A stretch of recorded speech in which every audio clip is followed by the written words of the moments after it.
In a dark dive bar in 1993, a guy I call Reverend Bob said 5 words to me. 6 weeks later, I quit my job and started a brand new career.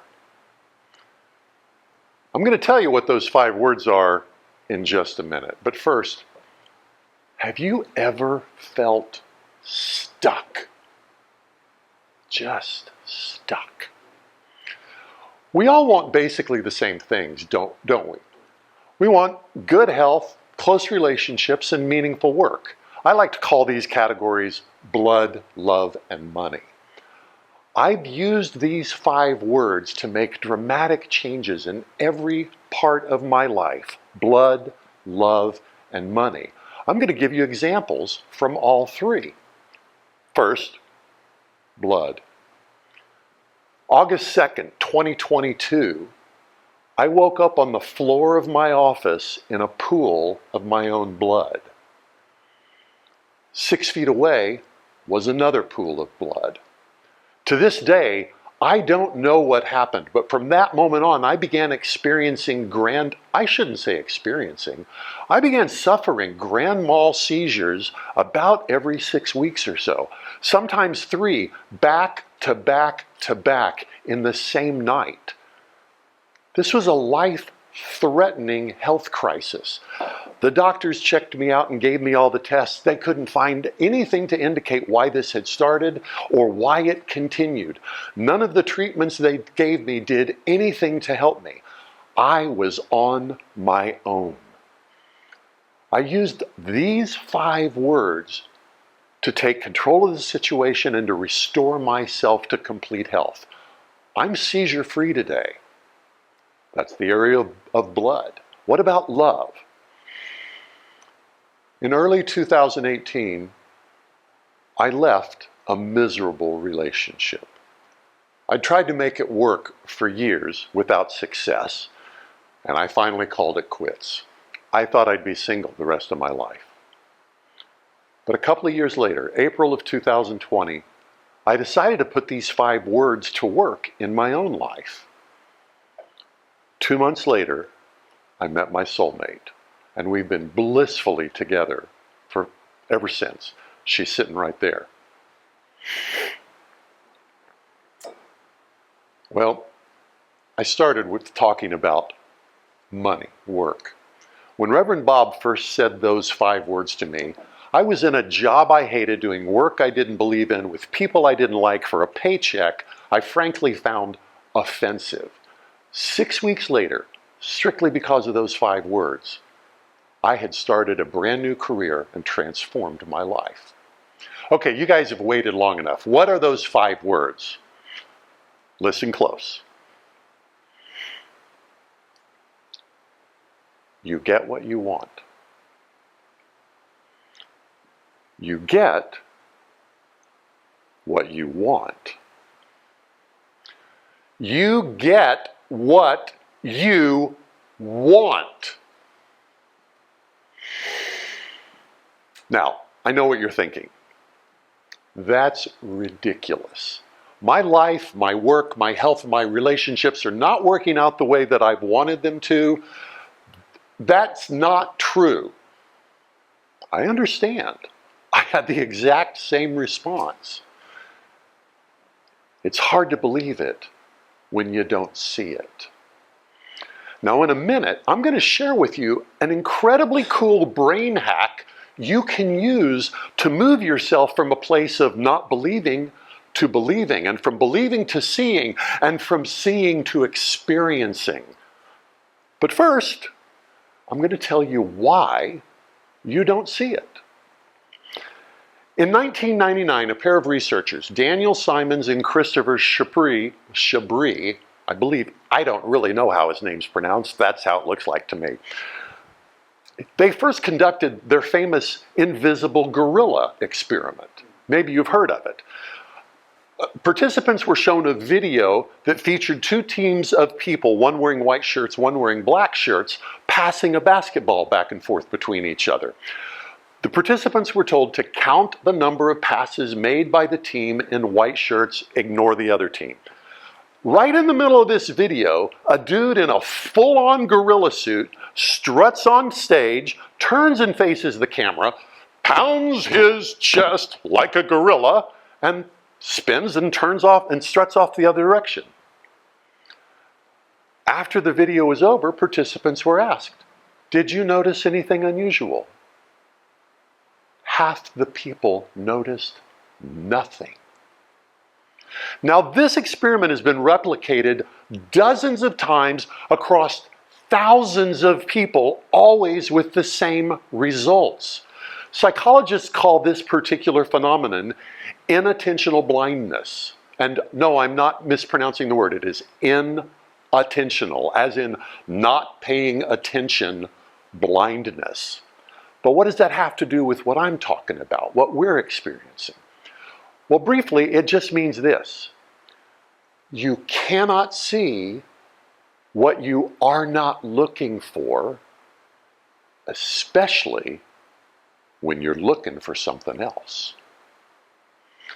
Now, when Reverend Bob said those 5 words to me, I argued with him. No, that can't possibly be true. I'm not getting what I want in life. I don't like what's happening. I couldn't see it.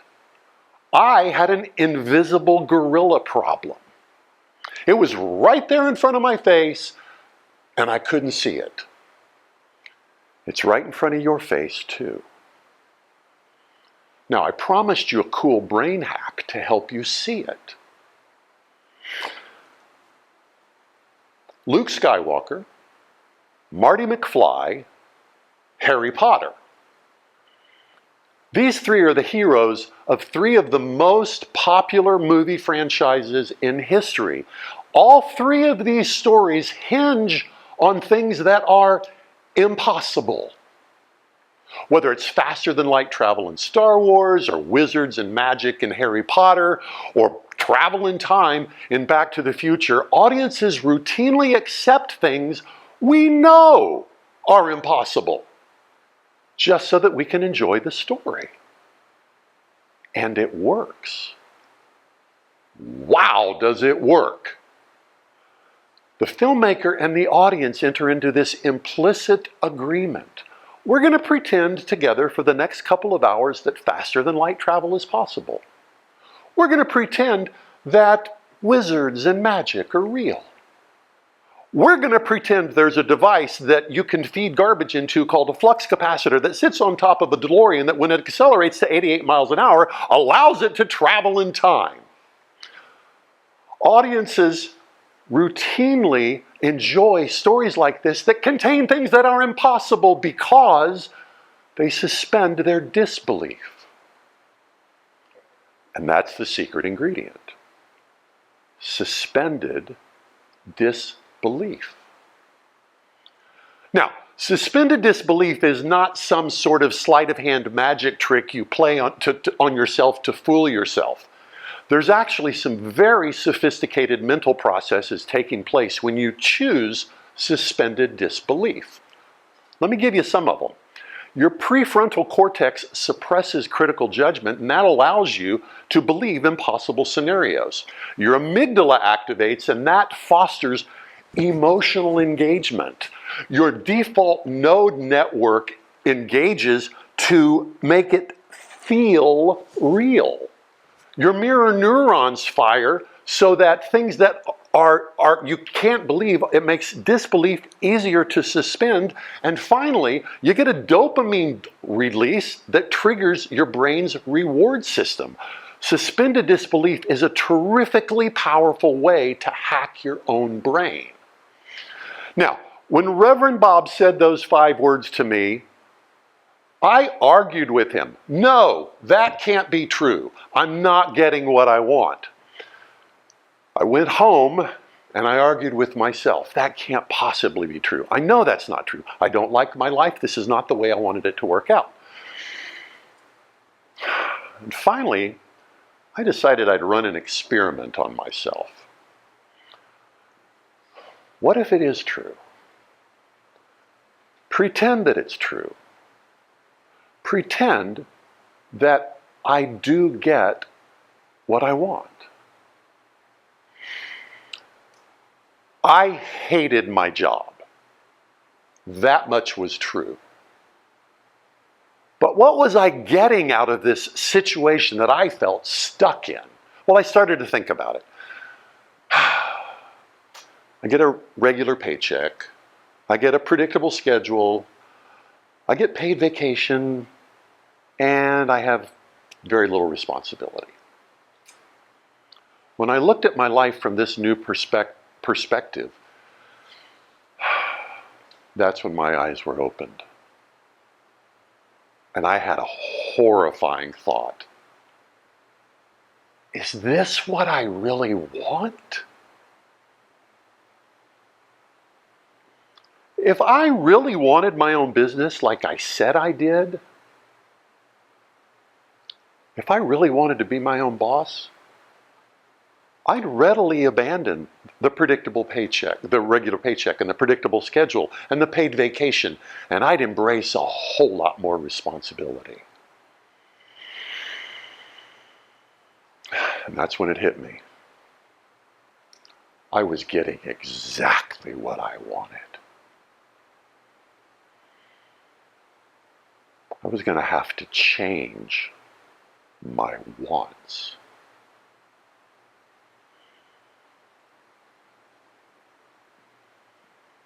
Six weeks later, I quit my job.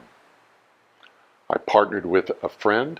We started our own software company. We struggled at first, sure, but we grew that company, and 3 years later, we sold out to a competitor. Now, I didn't realize it at the time, but that moment that I left Reverend Bob in that dark dive bar that day, my life was changed forever. It didn't happen overnight. It took a little time, sure, but it changed me right down to the core of my being. So I started by asking, have you ever felt stuck? Have you ever felt like you just couldn't get yourself from where you are to this place that was just always right out of reach? How do you get yourself, your work, your relationships, your health, from where you are to that place that you can't ever quite ever get to? Well, I suggest try what I did. Suspend your disbelief. Tell yourself, I am getting what I want. And then look at your life from this new perspective.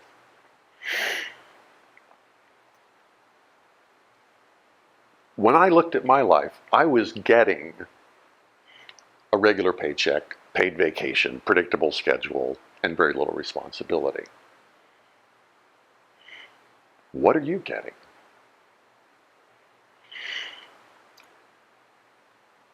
Once you see what it is you are getting, then you'll recognize what it is you are actually wanting. Once you recognize that it is your own desires which have you stuck, then you'll have the power and the information you need to make a new decision. So, if you see a gap between where you are and where you want to be, if you feel stuck and don't know how to get unstuck, if you sense that you have yet to come close to fulfilling everything you were made to do, let me encourage you. Suspend your disbelief. Experience the magic. Reach for the stars. Get what you want.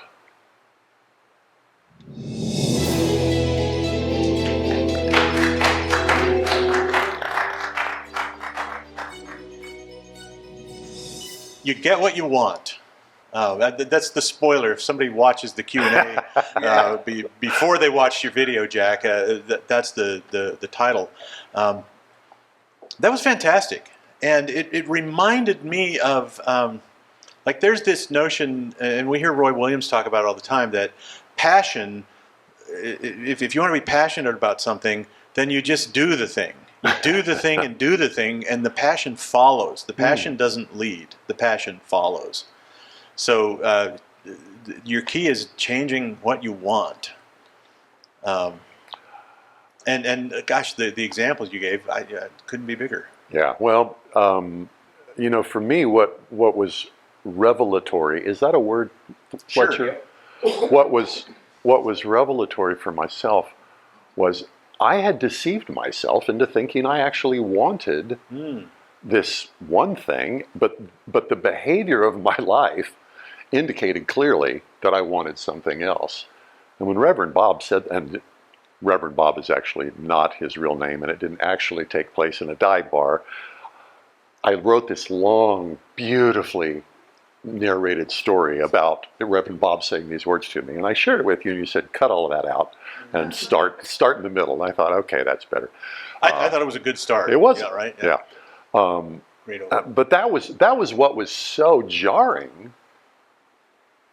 Was no, I want this other thing. And it just these 5 words worked like a solvent on the place in my life where I was stuck. I had the battery cable on my truck needed to be changed, and I tried to undo the nut, and it was like rusted together with the bolt, and so I had to get a solvent to break that chemical bond that existed between the bolt and the nut, so that I could get everything off, so that I could replace it. And I realized that was kind of a perfect metaphor for this 5-word phrase. It's a solvent that will go to work on that weird place where we get stuck in our own lives and blame it on something else, but it's on the inside. Where else in your life have you been able to apply this? I'm thinking of things like client relationships, or you're the host of a podcast. Does this influence the kinds of questions and the things that you do to either advise people or ask questions of experts? It influences me in a far more fundamental way than maybe the question would imply. That experience 30 plus years ago kind of unpacked a lot of the garbage that I'd shoved into the dark closets of my own mind, and forced me to recognize, A, that I had dark closets, and B, that they were packed with junk. And I would love to say that over the years, I really am answering your question. I know it doesn't sound like it. I would love to say that was a one-time job, and from that point on, I've never had. But that was the seminal experience of recognizing I've got all this crap stuffed in places that I didn't even know crap could be stuffed in, and it's made me aware of these unexplored regions of my own psyche, that they're there. And I've gone after them very intentionally. And what that's allowed me to do in terms of talking with people, getting to know people, exploring what drives them, what makes them who they are, in the work that I do, working with clients, I know that the only thing that's going to allow them to differentiate themselves from all the competition are those things about themselves that are utterly unique. And most people don't know how to dig those out. So because I've had 30 plus years of experience locating those nasty dark closets and opening the doors and pulling the crap out, I kind of know how to guide the questions so that, and it's not crap that I'm looking for from people. I'm looking for just those unexplored areas of their own lives that they've maybe never articulated. Yeah. And so I use that experience. It's intuitive. I can't say, okay, here's the map, here's how to do it. But I know what it feels like. I know the shape of it. I know the color of it. I know the tone of it. And that allows me to drive those questions to.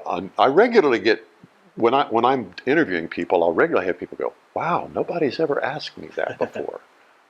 So is it, what's holding people back? Like being stuck, is the driver something like fear? Like I'm afraid to even think about something I want. I'm afraid to be uncomfortable because if I want something that maybe feels ungrabbable, I might fail Yeah. at it. Well, as the world expert on everything, no, I can only speak from my own experience. I would have said it was fear, but as I've explored it, I've realized it's not fear; it's belief. Hmm. You know, one of the things that Roy, I can't remember if Daniel does this when you probably do this when you open Magical Worlds. That quote from, well, I think it's Niels Bohr, which is that the opposite of a profound truth is not a falsehood, it's another profound truth. Right. Niels Bohr was a quantum physicist, and what physicists have got, it doesn't sound like I'm answering your question, but I swear to God I am. What physicists have found when we drill down into the most fundamental aspects of material reality is that reality is not material. And in fact, we humans have run experiments which have demonstrated that consciousness and awareness actually affects the material world. That what we pay attention to, that our intention can literally change matter. There's this passage in the book of Hebrews that has bugged me for as long as I've known it. I was raised in a Bible-believing family, and so I was exposed to all this stuff very early. Hebrews chapter 11, verse 1 says, "Now faith is the substance of things hoped for, and the evidence of things not seen." For most of my life, I have chewed on that passage, and it hadn't made a lick of sense to me. None. Zero sense. It sounds like nonsense words strung together in a random order. And then I stumbled onto this demonstrable reality that what we focus on affects reality itself. That there is something that happens in consciousness that precedes materiality. And therefore, I'm coming back to your question, our belief will drive what we focus on. What we focus on will affect reality, will affect the material world, and therefore our belief is actually the substance of what we hope for. And that consciousness of that thing that we want becomes the evidence of something that at the moment that we believe it is not yet seen. So, circling back around to your question, what is it that holds people back? Well, yes, there is fear. Undoubtedly, there's fear. But until you believe it, you can't begin to focus your attention on it. Until you focus your attention on it, you can't affect the material world. It starts with what we believe. All right. Anybody else have anything for Jack? I mean, it was an amazing talk, well delivered, and I look forward to your next talk at Wizard. Yeah, I had to get this one out of my system because there's much less metaphysical things that I'm interested in communicating. And I really tried to write them, but every time I sat down to write them, it always came back to, you get what you want, you get what you want, you get what you want. So now that I've got this out of my system, I'll be able to do. Now that you got it. This one needed to come out first. Now that I got what I want, right, exactly. Well done, Jack. Thank you. Cheers.